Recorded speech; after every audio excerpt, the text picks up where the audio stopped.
Главному водоводу, снабжающему питьевой водой центральную и нагорную часть столицы, более 60 лет. Его протяженность составляет 6 километров. У трубы в нескольких местах появились утечки, поэтому в некоторых частях города напор воды был слабым. Сейчас работники Сухумского водоканала своими силами проводят ремонтно-восстановительные работы по устранению прорыва на главном водоводе, отвечающего за водоснабжение центрального района города и улицы воинов-интернационалистов. Труба разорвалась, мы его вырезали окно, и специалист внутри варит латку, делает, восстанавливает утечку, чтобы потом вечером, чтобы людям подали воду.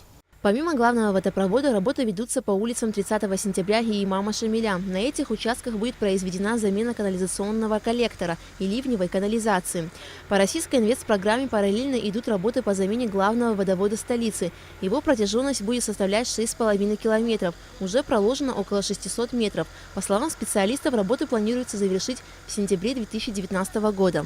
Алика Трапш, Беслан Хинджери, Абхазское телевидение.